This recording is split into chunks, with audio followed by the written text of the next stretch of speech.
Eu proponho agora uma ronda pelos restantes oradores deste painel, começando pelas senhoras Guta, e em pontas soltas desta apresentação que acabámos de ouvir, que tenham links com a sua vida e com a sua atividade. Bem, eu já tinha visto ontem a apresentação do Sr. Professor e sabia que ele ia, e falámos há pouco, ia tocar numa área que a Experimenta tem trabalhado, bastante trabalhado este ano, que é a questão ligada ao envelhecimento. E é muito curioso nós percebemos a importância do design nesta altura, no século XXI, e o impacto que poderá ter precisamente no trazer de todas as investigações que são feitas no plano académico e no plano científico e do laboratório, e trazer essa informação para as pessoas e trazê-la para a população.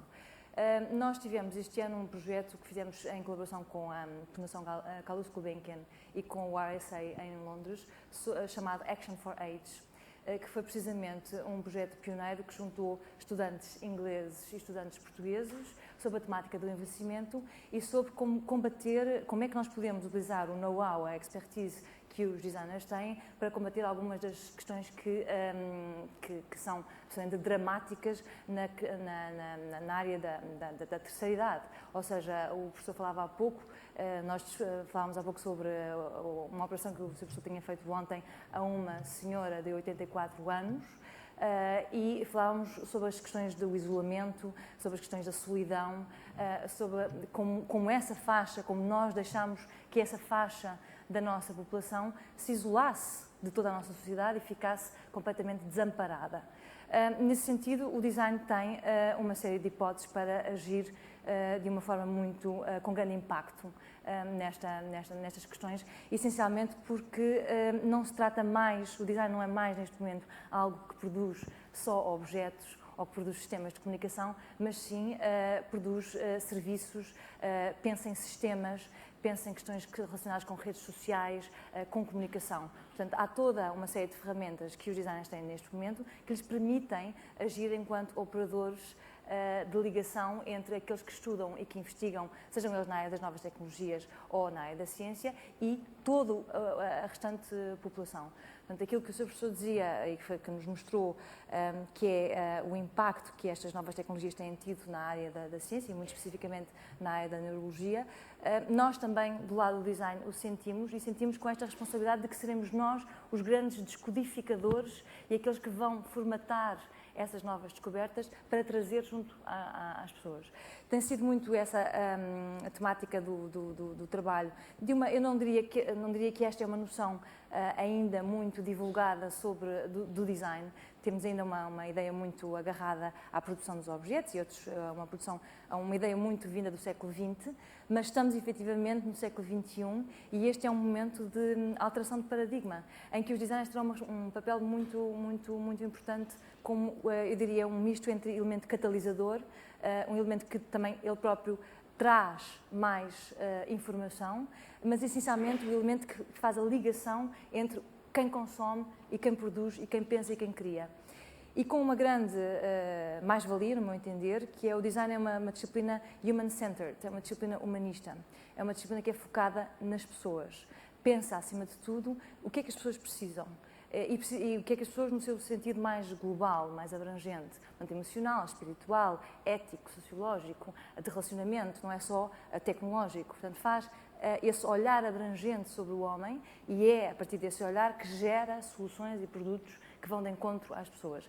Penso eu que o torna uma disciplina extremamente interessante para este século, em que nós observamos este evoluir imparável das novas tecnologias e sabemos que, ao mesmo tempo, assistimos a uma fragmentação do nosso tecido social e uma fragmentação daquilo que nós tínhamos como sendo os valores mais seguros da nossa sociedade. Não é? Portanto, nós estamos a viver uma série de confrontos, uma série de paradoxos, que é preciso atuar de uma forma muito rápida e consistente e o que eu penso, e não estou sozinha nesse pensamento, é que esta será uma disciplina com um grande poder operativo. E daí que, quer na área da neurologia ou quer em qualquer área que possamos falar, eu estou segura que os designers serão cada vez mais presentes. Mas isto ainda sem falar sobre o resto, penso eu que agora é só um comentário ao seu professor. nas palavras de Guta Moraguedos, pedia-lhe que pensasse nas cidades, porque foram locais de arrumação de pessoas, mais do que locais de relacionamento de pessoas. As novas tecnologias estão a contribuir para esta alteração da forma como as pessoas convivem e se relacionam dentro das cidades? Evidentemente que sim. É evidente que as tecnologias de informação e o seu desenvolvimento estão a provocar alterações sérias, enfim, desde logo, em primeiro lugar, na dimensão física da cidade, o que é a cidade que era e que vai ter que ser e que está a evoluir em função do desenvolvimento das tecnologias de informação. Segundo, o desenvolvimento das tecnologias de informação permite que as cidades sejam desenhadas, executadas e vividas de uma forma diferente também. E, portanto, não é só a transformação física, mas é a qualidade da sua vivência que se altera, quer no seu desenho, quer na sua construção, quer depois na sua vivência pelas populações. Por último, as cidades, e aqui esta analogia com a apresentação gostaria de fazer, as cidades são elas também sistemas complexos, mas também elas têm uma própria dinâmica e regeneram-se e ajustam-se exatamente quando as populações que lá vivem têm comportamentos de outro tipo ou porque as infraestruturas evoluem em determinada dimensão. Portanto, há aqui estes três níveis que podíamos explorar um bocadinho. O facto de as cidades se transformarem, agora pela ordem inversa, o facto de a construção das cidades beneficiar das novas tecnologias de informação. Por último, o ambiente físico de uma cidade tem que acompanhar a evolução que as tecnologias estão a introduzir Podemos enquanto depois, contexto. até com exemplos, aprofundar um pouco estas ideias. Dava agora a palavra ao Dr. Henrique Veiga, que queria aproveitar a abordagem que o professor fez sobre o envelhecimento da população, porque este é também um desafio e, no fundo, uma área nova de desenvolvimento e de inovação no turismo. E de oportunidade. Em primeiro lugar, muito obrigado pelo convite para estar aqui. E cabe-me a mim fazer um bocadinho a ponte, digamos, da vossa área, das tecnologias e dos impactos que as tecnologias provocam na nossa vida. E houve uma frase que o professor Lobo Antunes referiu, que estratificou em 3 pontos: informação, conhecimento e sabedoria. E há aqui uma diferença brutal entre a sensação de saber qualquer coisa e saber efetivamente. E nós, neste momento, acho que a vida e a nossa vivência de todos os dias é permanentemente o exemplo de que nós não sabemos quase nada, mas temos a sensação de saber muita coisa. E o turismo acaba por sofrer, efetivamente, do mesmo fenómeno, porque nós tentamos, e o turismo não é nenhuma ciência, é uma complexidade, porque tem influências das mais variadas áreas, mas é basicamente uma fileira e uma cadeia de valor que presta serviços a um conjunto de pessoas que têm necessidades completamente diferentes umas das outras. E eu já lá vou à terceira idade, ou digamos aos séniores ativos, mas, de facto, cada pessoa hoje tem um quadro de necessidades, exatamente porque tem a sensação de saber mais qualquer coisa do que o nosso parceiro do lado, tem um conjunto de necessidades que estratifica e identifica. Ou seja, estamos claramente a falar da personalização dos serviços. E o que eu posso dizer-vos é que a tecnologia faz a ponte e tem facilitado imenso esta ponte entre o quadro das nossas necessidades e os consumidores do ponto de vista de quem lhes presta o serviço. Ou seja, nós hoje temos um quadro de... Nós queremos mais controle do ponto de vista das nossas viagens, da nossa vida, queremos controlar o conhecimento, queremos mais conforto, todos nós, e em todas as latitudes e longitudes queremos mais conforto, queremos segurança, tem a ver com algumas das preocupações que foram aqui relevadas, e personalização nos serviços. É este o desafio que se coloca ao turismo, como é que nós respondemos a estas 4 preocupações e a estas 4 aspirações de todos nós, e em que medida é que somos eficientes a fazer isso. Pegando agora nos ativos séniores, os ativos séniores têm sido, e eu já não sei o que é que são séniores ou não, porque estamos a falar acima de 55 anos, nós estamos a falar de pessoas que têm grupo, têm interesses que eventualmente até podemos identificar com, digamos, um comportamento quase tribal, porque se agrupam e se organizam de acordo com determinados tipos de interesses. De facto, este segmento especificamente tem vindo a aumentar a uma velocidade exponencial, foi aqui relevado em termos societários, mas isto depois reflete-se na utilização dos produtos e serviços turísticos. De facto, há uma preocupação muito grande deste setor e desta cadeia de valor em olhar para este subsegmento, considerado como tal, mas é considerado enquanto grupo de pessoas, porque ele tem vindo a crescer de uma forma brutal. E, ao contrário de outros, é um grupo que tem particularmente profundidade no conhecimento, ou seja, ao contrário de umas gerações mais novas que, por razões evidentes, não tiveram o tempo para fazer os quilómetros suficientes para lá chegar, ou seja, têm muita informação, mas pouco conhecimento e pouca sabedoria, eventualmente, é progressivo. Este segmento, este subsegmento, é um subsegmento muito mais rico, muito mais exigente, muito mais parametrizador à sua forma do que é que pretende. E, portanto, tem as suas características, tem rendimentos limitados, mas preserva alguns eixos e preserva algumas preocupações, como, por exemplo, e referencivos, e depois podemos entrar num detalhe maior.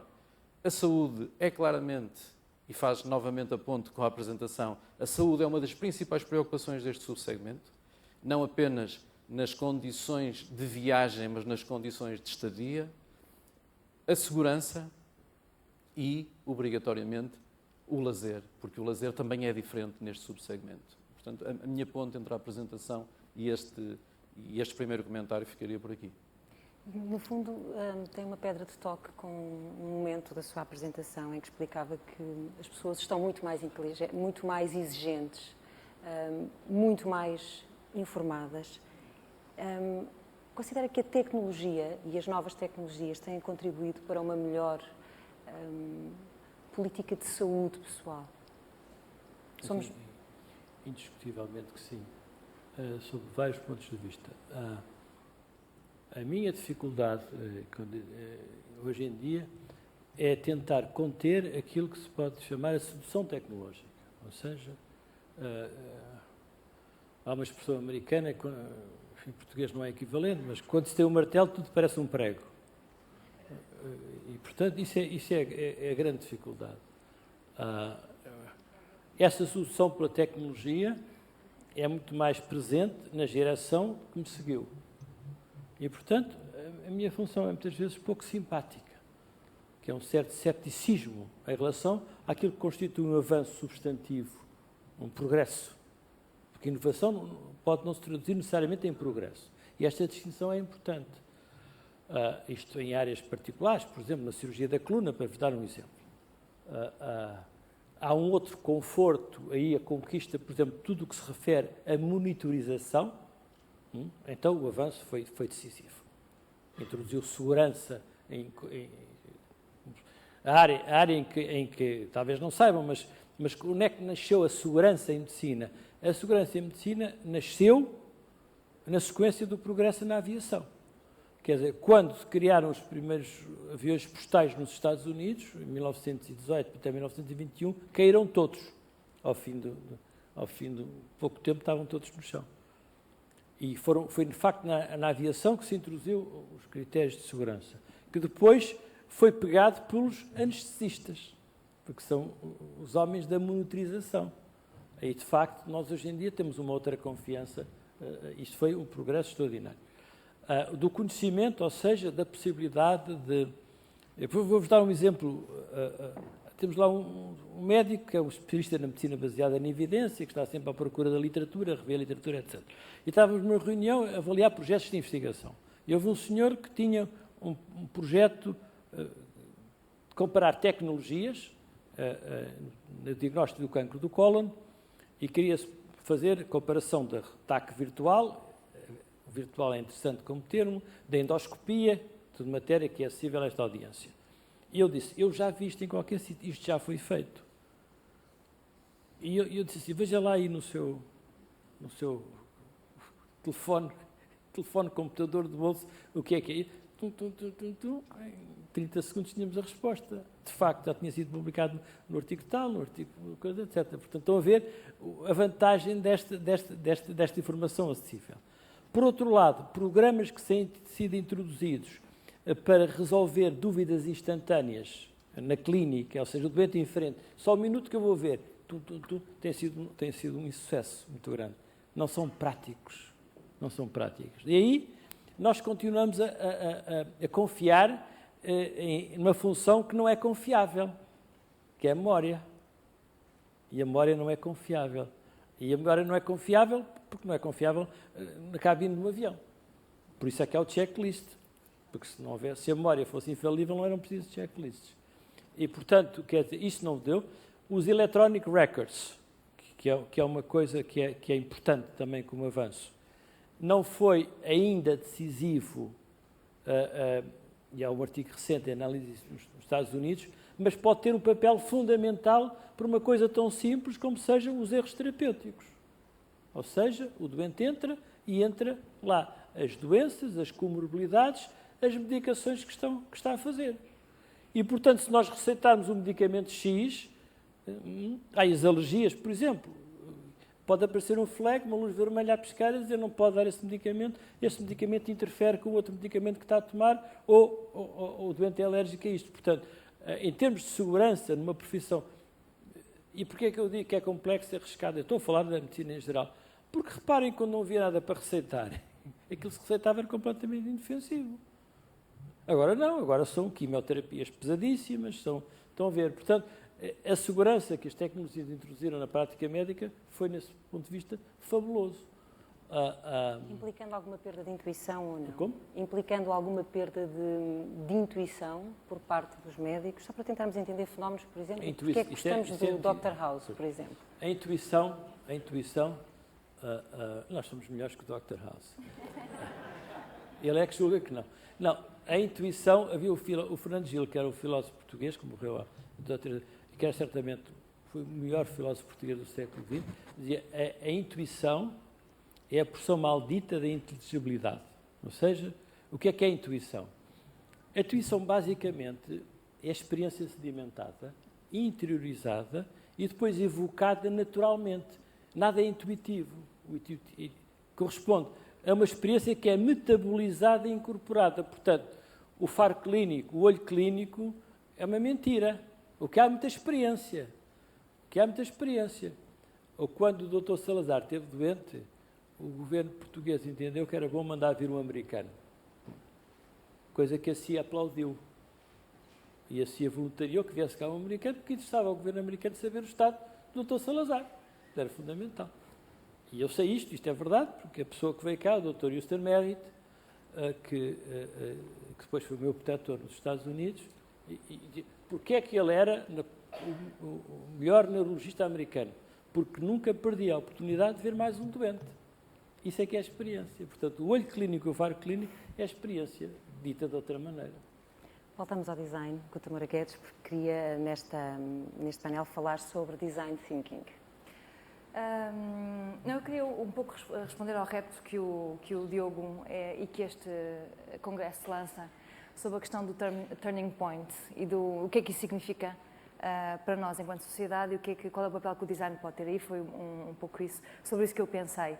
Essencialmente, também refletindo aquilo que se disse hoje aqui de manhã, em que falámos sobre a importância da inovação e sobre o que é que este momento de crise veio proporcionar, que é, sem dúvida, um momento para nós revermos uma série de estruturas e fazemos a tal ruptura em relação àquilo que temos estado a fazer até agora, que não seja, que tenha um caráter disruptivo, não é alterante, mas que não signifique um apagar sobre aquilo que nós já fizemos, obviamente. No entanto, este é um momento muito importante no sentido em que, em termos de comunicação e de tecnologias de comunicação e em termos de globalização, quando nós falamos nestes dois termos, eu penso, e acho que não estou a dizer nada de errado, que nunca a humanidade esteve onde está agora. Nunca todos nós tivemos tanto acesso a tanta informação de uma forma tão democrática. Nunca nós conseguimos diminuir tanto a relação entre o tempo e o espaço e as pessoas. Isto é absolutamente único do ponto de vista do desenvolvimento do homem enquanto ser social. Portanto, nós, numa penada, aniquilamos em cerca de 15 anos várias coisas que nos separavam e criámos imensas formas de nos ligarmos e imensas formas de partilharmos aquilo que nós sabemos ou julgamos saber. Isto é extremamente importante do ponto de vista do desenvolvimento da nossa sociedade no futuro. Implica aquilo que o Sr. Professor dizia há pouco, que é a diferença entre informação e conhecimento, portanto, a não confusão entre as duas coisas, mas implica também a recriação de uma série de novas estruturas para nós podermos lidar com este mundo que, subitamente, é um mundo extremamente pequeno, onde tudo surge ao mesmo tempo e onde a aceleração é imensa. Nesse sentido, eu acho que vivemos tempos absolutamente fascinantes, duros, difíceis, que obrigam a escolhas muito complicadas e que obrigam a um olhar muito duro sobre a realidade, altamente assimétricos ainda. Essa é uma das questões que é talvez mais difícil de combater, é que ainda há no meio deste panorama da globalização e da comunicação, o nosso mundo ainda é extremamente assimétrico e não democrático, não é? Portanto, todo este maravilhoso acesso à informação ainda não é para todos e nós sabemos quão assimétrico é o mundo, mas seja como for, para aqueles que vivem dentro desta realidade, é um mundo de grandes oportunidades e de grande responsabilidade. Muito rapidamente, porque eu sei que o nosso tempo é curto, perante este panorama, perante a importância da comunicação, das comunicações, daquilo que nós atingimos em termos de desenvolvimento tecnológico, eu penso que o passo que nós temos que dar agora é definitivamente no sentido de uma ação social e de percebermos as dimensões e de mexermos em dimensões que deixámos temporariamente para trás, deixámos cair. Nós investimos, e era natural que assim fosse, na conquista do mundo tangível e tecnológico, chegámos a um ponto muito interessante e agora temos que recuperar coisas que deixámos cair ao longo desta evolução. Eu tinha selecionado 3 pontos muito rápidos para falar, que me interessam e que me têm interessado no meu trabalho na área do design. Um deles é a questão da flexibilidade cognitiva, e que eu não sabia ainda que o nosso keynote speaker era o professor Lobo Antunes, mas o tema da flexibilidade cognitiva foi um tema que me interessou muito quando eu comecei uma exposição para Turino, para a Itália, sobre a flexibilidade e o design numa sociedade em transformação muito acelerada. Portanto, em que eu peguei o tema da flexibilidade como a nossa capacidade de nos adaptarmos rapidamente às alterações de contexto. Falar um pouco sobre design e design thinking e falar sobre um outro tema que me interessa muito, que é a deslocalização do poder, que hoje também foi falado de manhã. A flexibilidade cognitiva, eu não posso dizer disparates com um neurocirurgião ao meu lado, e portanto o Sr. Professor vai me perdoar se eu disser algum erro, mas nas minhas investigações sobre a ligação entre o design e a flexibilidade e a nossa capacidade de produzirmos objetos que, sendo desenhados para um fim, têm em si a capacidade de poderem ser utilizados noutro contexto, e era isso que me interessava quando eu falei sobre a flexibilidade, fui dar uma série de estudos sobre esta teoria da flexibilidade cognitiva que nos diz que o nosso cérebro tem essa capacidade de, perante uma estrutura de conhecimento adquirida num determinado contexto, a transformar e a aplicar num outro contexto radicalmente diferente. Não sei se isto é uma verdade absoluta. Depois fui dar com um neurocientista inglês, David Neal, que está a investigar a evolução, a Cortical Evolution and Human Behavior, para percebermos se isto era uma coisa que já nasceu, com a qual nós já nascemos, ou se foi evoluindo ao longo, enquanto o homem evoluía. Mas aqui o que me interessa a mim reter acima de tudo, é que penso que esta nossa capacidade de... não só capacidade, mas eventualmente o potencial que nós possamos ter de treinar esta capacidade, de ir mais fundo nesta capacidade, de utilizarmos determinada estrutura de conhecimento para, noutra situação que muda radicalmente, é muito importante no século XXI.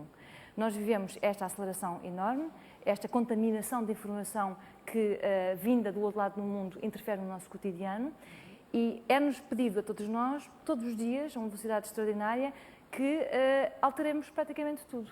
A maneira como nos relacionamos uns com os outros, a forma como mudamos de trabalho, a forma como mudamos de sítio. Estamos sempre constantemente a ser solicitados para responder a alterações e a mudanças.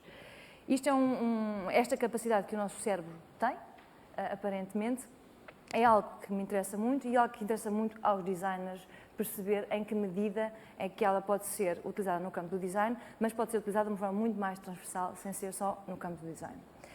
Depois, em termos de design thinking, o que é mais importante relevar aqui é que o design já não é mais, como eu dizia há pouco, a tal produção de objetos, mas é sim uma matriz de trabalho, uma matriz processual. É uma matriz que tem como fim, perante um problema, encontrar a forma mais eficaz, mais rápida e mais eficiente de atingir uma determinada solução.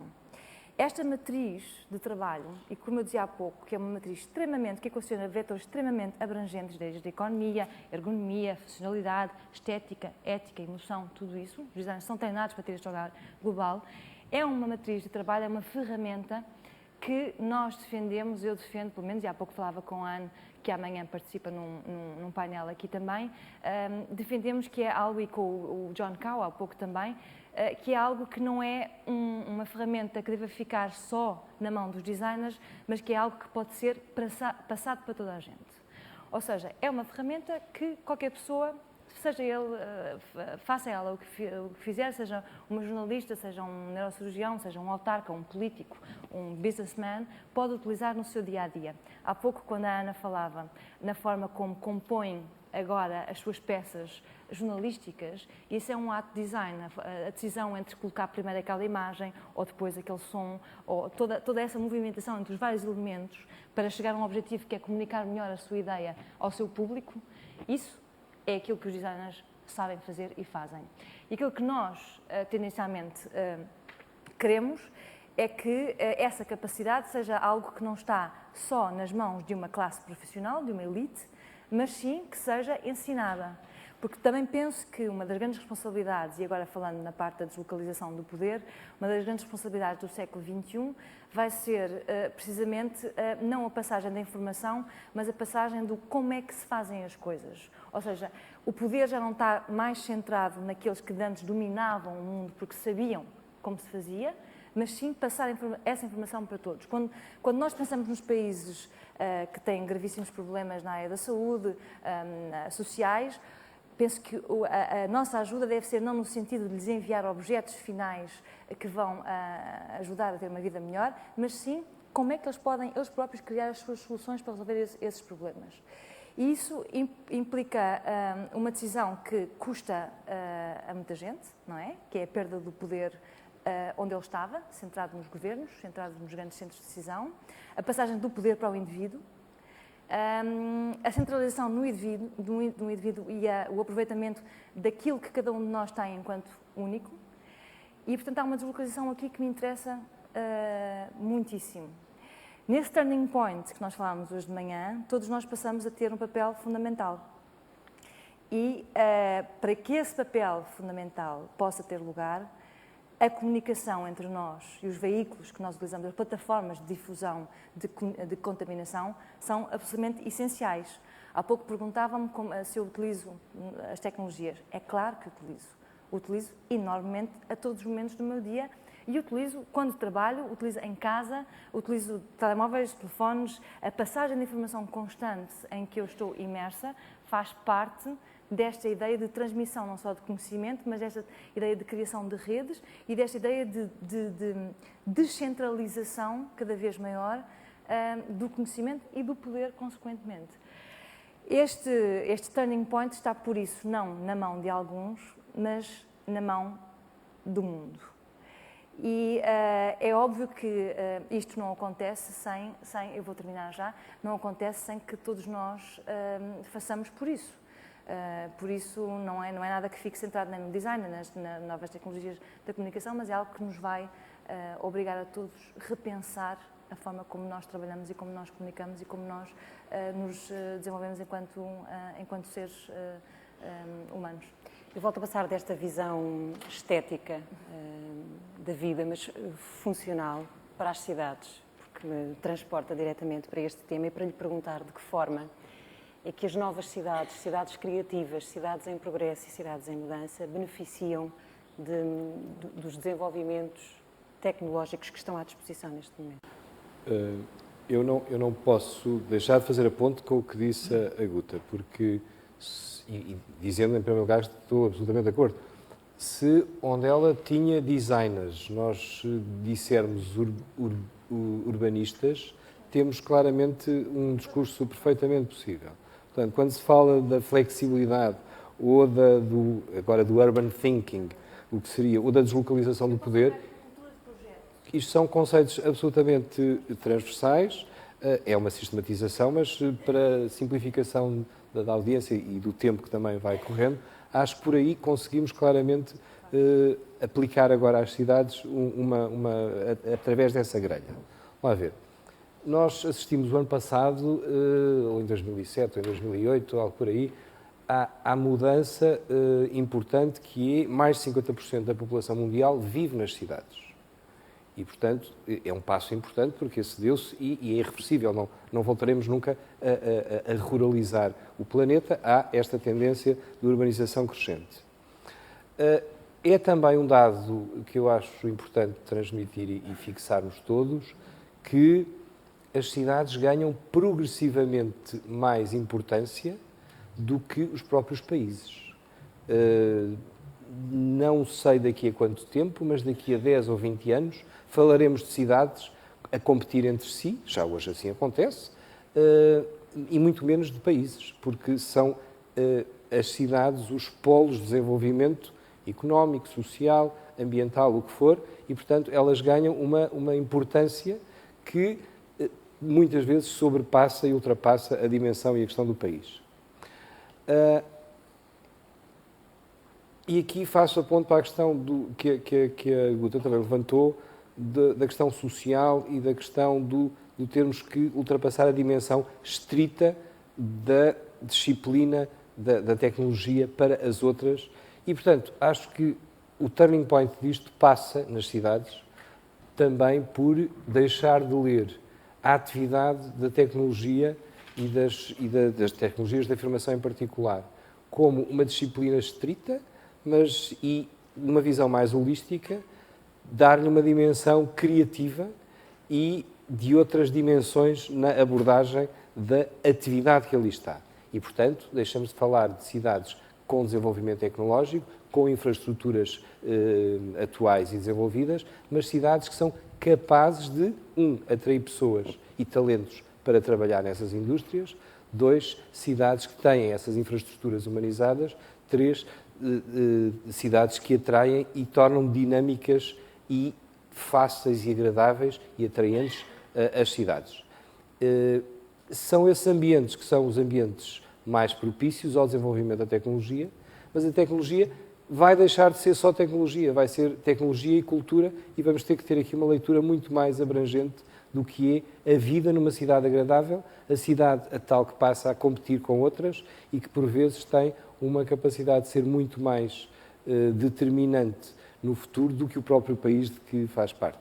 Podemos dar o exemplo de cidades como Xangai, cidades como Copenhaga, que ganham, a níveis diferentes, capacidade de se afirmar muito para além do próprio país, em determinadas áreas, e, portanto, a tecnologia, hoje aqui se falou, e os clusters e as áreas de aposta e desenvolvimento que as cidades vão ter que ter, talvez até mais que os países, podem tornar essa especialização e dar uma dimensão económica às cidades e uma capacidade delas, de facto, crescerem e se afirmarem. Portanto, a tecnologia como veículo também para a promoção da atividade económica do polo que as cidades têm. Queria só fazer, se me permitir, um outro ponto e uma analogia também com as mudanças no plano físico nas cidades acontecem. As tecnologias de informação estão a traduzir-se em cidades onde as pessoas deixam de ter as suas funções diárias e, enfim, no período de vida, estratificadas e fisicamente separadas. Já não há o período só do trabalho, não há só a zona da habitação, não há a zona do lazer. Tudo isto se mistura. O teletrabalho, por exemplo, combina aqui duas dessas funções. E, portanto, já não há os movimentos pendulares diários de saída para o trabalho e de voltar ao fim do dia. Os horários flexibilizam-se. Todas estas alterações têm tradução no terreno. E, portanto, a mobilidade, que é um layer que está a tornar as cidades hoje muito difíceis de viver. A mobilidade é dos principais problemas que a maior parte das cidades tem. Lisboa tem um problema estrutural de mobilidade. Pode, por essa via, também vir a encontrar soluções diversas. Cidade que já não é Lisboa só, mas é Lisboa, área metropolitana. Tudo isto começa a ter uma dimensão de escala mais pequena, porque passamos a ter mais tempo para estar em casa, porque até podemos trabalhar em casa e o comércio de proximidade e a vida pode ter uma vida mais de pequena escala, mas, por outro lado, também temos uma leitura de metropolitana de maior escala e maior dimensão que a própria cidade, que é o conjunto de cidades, é o policentrismo de uma área metropolitana, que é hoje uma evidência, e entre Lisboa e Oeiras, e um dia Almada, e talvez Vila Franca, venha a constituir um polo. Portanto, policentrismo a uma escala maior, mas, espero eu, as tecnologias também a permitir que à escala do pequeno e do bairro e da proximidade se também aumente e melhore a qualidade de vida nas cidades. Quais são as principais áreas de exigência das populações em termos de inovação? Em termos de inovação urbana, são aquilo que nós estamos a acelerar bastante e que eu acho que tem a ver com o espaço público. É na área do espaço público que as populações hoje, nas cidades, são mais exigentes e não eram antes. Enfim, até por questões de pirâmide quase de necessidades, estávamos ainda a nível do edificado e da habitação. Hoje as exigências passaram para o espaço público e é aí que as pessoas querem, de facto, melhor qualidade. A mobilidade está aí também relacionada e isso está por resolver, obviamente, enfim, nas cidades portuguesas. Dr. Henrique Veiga, de que forma é que as novas tendências tecnológicas podem ser usadas no turismo, tendo nós a ideia de que estar de férias ou aproveitar os serviços desta área será eventualmente fazer uma pausa também no uso destas situações que estão mais ligadas provavelmente ao nosso trabalho e ao nosso dia-a-dia? É possível fazê-lo camuflando a inovação ou não é necessário? Eu acho que não é camuflando, mas quando nós falamos de turismo não estamos só a falar de tempos livres e de lazer. Não é? Turismo está associado ao processo de estarmos fora de casa, seja qual for a sua justificação. E a tecnologia anda atrás disto a todo passo e a inovação também.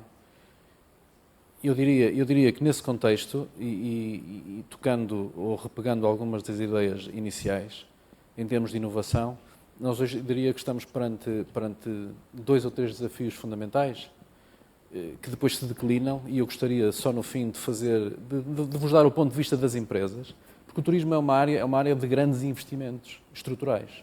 E, portanto, quando se fazem muitos investimentos estruturais, é muito difícil mudar o rumo dos investimentos muito rapidamente. E o mundo varia muito rapidamente e, portanto, as empresas têm que encontrar também uma forma de adaptarem os seus produtos e as suas formas de aproximação ao mercado muito rapidamente. E muitas vezes isso não é compaginável.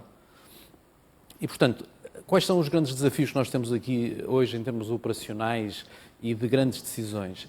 É a digitalização dos nossos dados pessoais.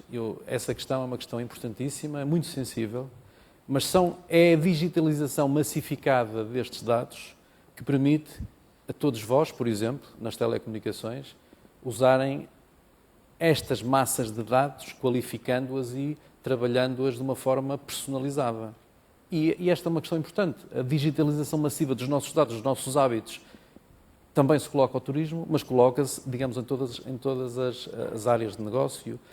Ou seja, precisamos de perceber as pessoas, precisamos de as compreender para desenharmos produtos, também no turismo, dirigidas aos seus perfis.